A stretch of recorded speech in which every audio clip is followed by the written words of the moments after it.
Hello students, myself Bhupinder Kaur, lecturer biology from Government Model School 3B1 Mohali. Dear students, in my previous video we discussed about the structure of bDNA. Actually there are different forms of DNA and this B form of DNA is the most common form of DNA. The different forms of DNA are A, B, C, D and Z.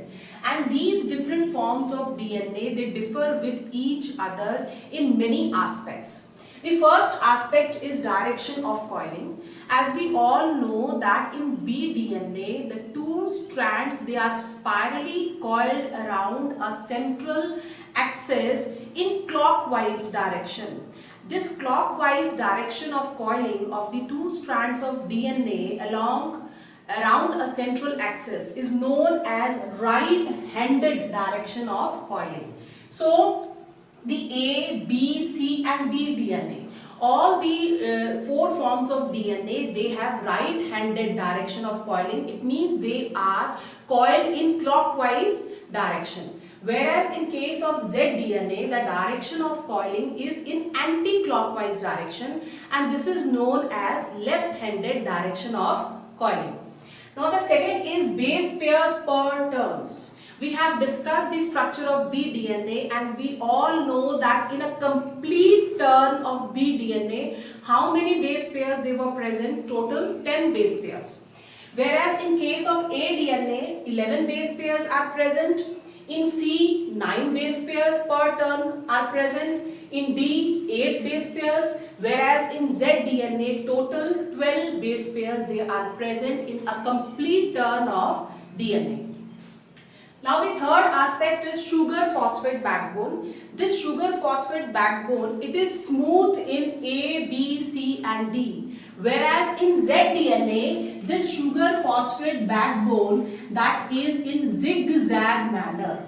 Whereas in all the other forms of DNA like A, B, C and D, it is smooth. So these are the different forms of DNA.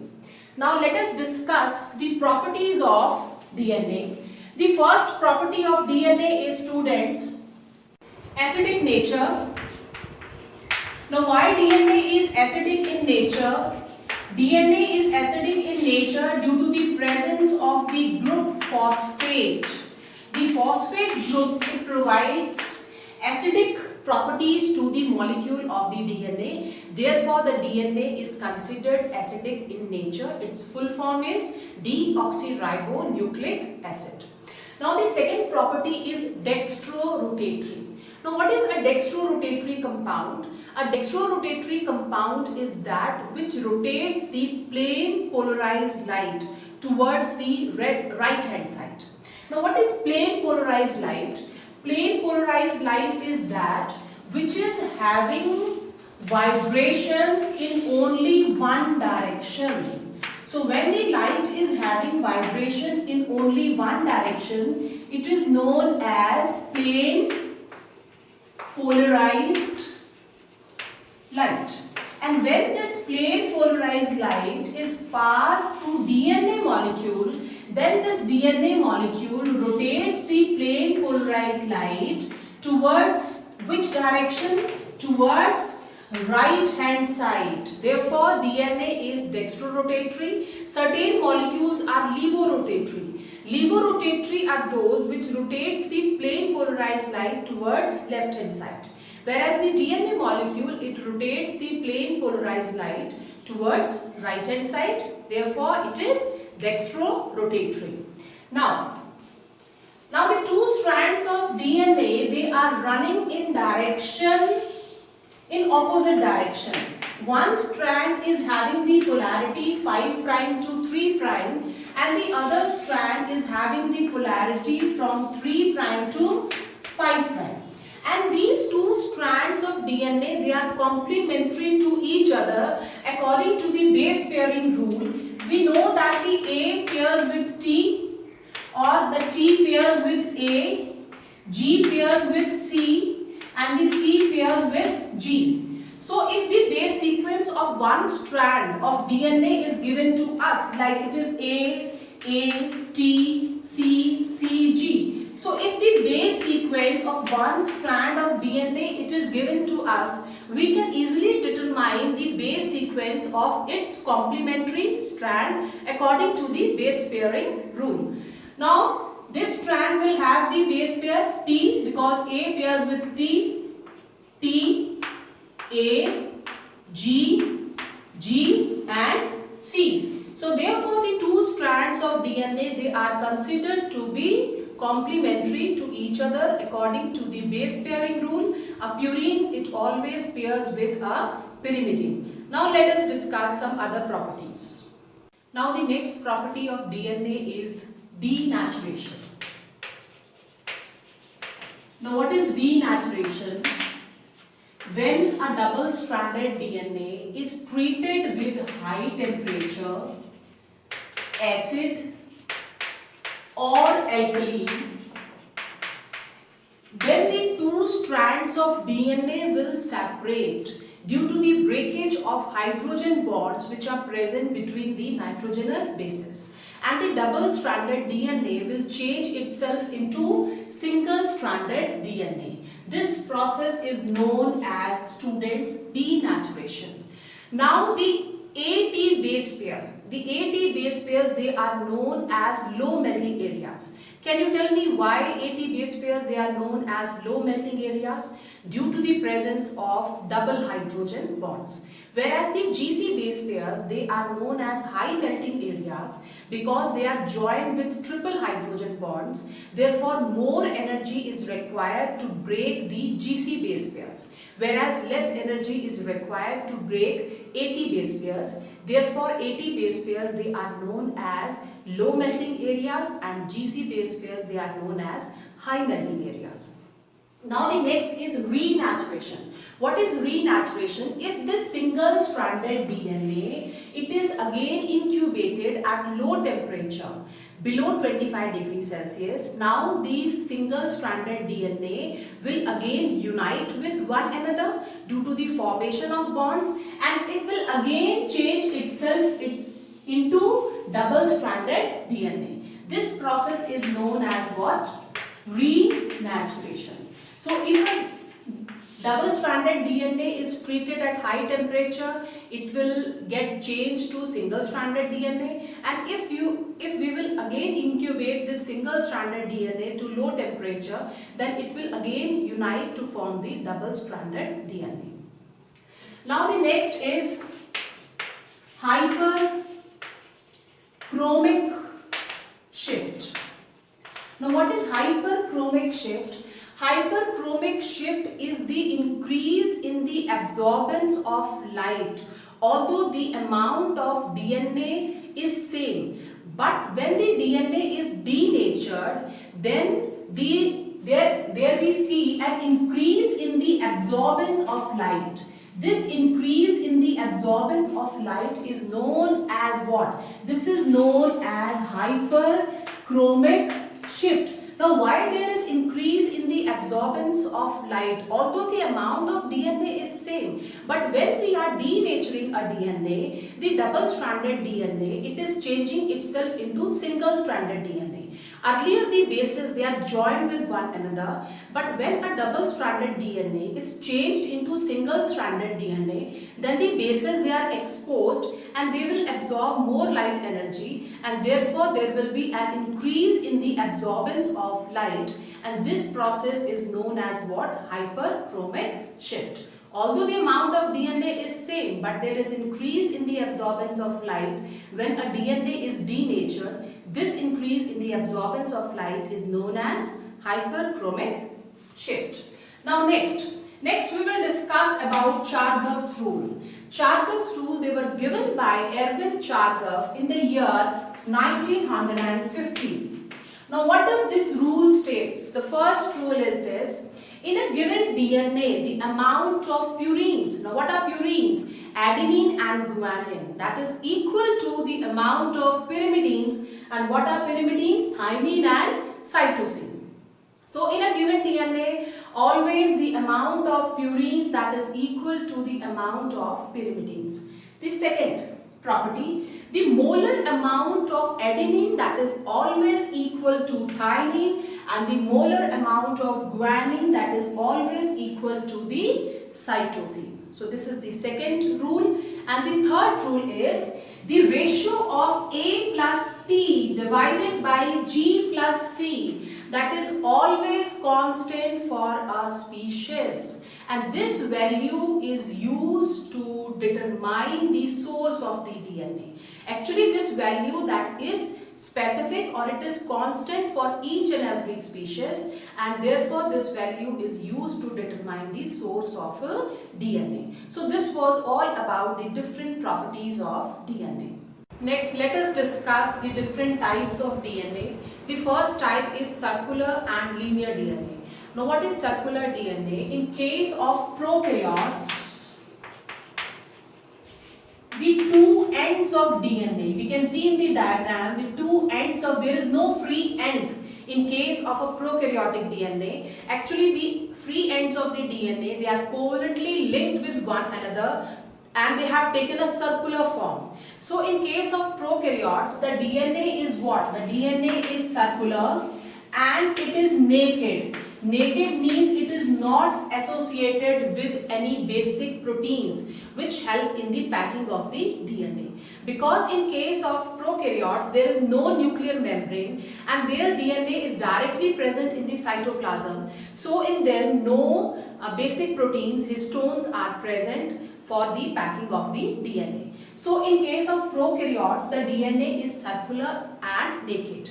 In the semi-autonomous organelles also, like in mitochondria and chloroplast, the DNA is circular and naked. Now comes to eukaryotes. In eukaryotes, the DNA is what? The DNA is linear with two free ends, and the DNA is linear with no free ends, and it is complexed with histones. It is complexed with histones. So these histones, they are the basic proteins which help in the packing of the DNA. In case of mycoplasma, the DNA is linear but it is not complexed with histones. So these are the two types of DNA. First is circular and naked DNA, which is present in case of prokaryotes, and the second is linear and linear DNA complexed with histones, which is present in case of eukaryotes. Now the next is trophic and genetic DNA. Now what is trophic and genetic DNA? We all know that in case of Paramecium, nuclear dimorphism is present. Nuclear dimorphism means they have two types of nucleus. One is micronucleus and the other is macronucleus. The macronucleus, it is bigger in size and it helps in vegetative activities, whereas the micronucleus, it is smaller in size and it plays a very important role at the time of sexual reproduction. So genetic DNA, which helps in sexual reproduction, that is present in the micronucleus, whereas the trophic DNA, which helps in vegetative activities in Paramecia, they are present in the macronucleus. So this is the two types of nucleus, trophic and genetic nucleus, which is present in case of Paramecium, which is a member of Ciliata. Now the second is coding and non-coding DNA. First we will discuss about non-coding DNA. Now what is non-coding DNA? Non-coding DNA means major part of our DNA that is functionless. It is not at all performing any function. It is not coding for any proteins or RNA. So this major part of the DNA which is functionless, which is not coding for any proteins, is known as non-coding DNA. Now in this non-coding DNA, many bases they are repeated many times. Some base pairs they are repeated many times. Like see, we can see here like A, T, T, C. A, T, T, C. Here we can see that A, T, T, C, that is repeated 3 times. So in non-coding DNA, certain base sequences they are repeated many times, and this base sequences which are repeated many times, this is known as repetitive DNA. This is known as repetitive DNA. And that part of repetitive DNA which is short and which is highly repetitive, short base sequences which are repeated more than 100 times, that is known as what? Satellite DNA. And this satellite DNA, it is of 2 types. One is microsatellite. Now in case of microsatellite, 1 to 6 base pairs they are repeated, whereas in case of mini satellite, 11 to 60 base pairs they are repeated. So clear? In case of microsatellites, short base sequences, 1 to 6 base pairs, length base sequences, they are repeated. Whereas in case of mini satellites, 11 to 60 base pair sequences, they are repeated. And these mini satellites, which are of 11 to 60 base pairs length, they are hypervariable. Hypervariable means they vary from person to person. This repeats, it can be 4 times in one individual, or this repeats, it can be 8 times in some other individual, 12 times in some other, or 20 times in some other. So this mini satellites, they are also known as VNTR, variable number of tandem repeats, and this is the basis of what? This is the basis of DNA fingerprinting, which was discovered by Sir Alec Jeffrey. So these mini satellites, they are hypervariable and they vary from person to person, and they are the basis of DNA fingerprinting, which was discovered by Sir Alec Jeffrey. Now the next is coding DNA. As I have told you just now that major part of the DNA is non-coding. So this coding DNA, that is in the form of small islands in the sea of non-coding DNA. Means only a shorter part of our DNA that is coding, that is performing function. Now what function it is performing? This coding DNA, it is coding for proteins, and this coding DNA is forming the various types of RNA like ribosomal RNA, transfer RNA and messenger RNA. And this part is also coding for histones, which are the basic proteins which help in the packing of the DNA. So the coding DNA, that is in the form of small islands in the sea of non-coding DNA, and it is coding for proteins, all the proteins except histone, and the second part of the coding DNA, that is coding for the RNAs and the histones, which are the basic proteins which helps in the packing of the DNA. So this was all about coding and non-coding DNA. Next topic is sense and antisense DNA. Now what is this sense and antisense DNA? We all know that DNA is double-stranded. Now out of these 2 strands of DNA, the genetic information or the biological information about the type of proteins which are to be formed in our body, that is present in only one of these strands. So this strand is known as sense strand, or it is known as sense DNA. So sense DNA is that DNA in which the biological information is stored, and its complementary strand,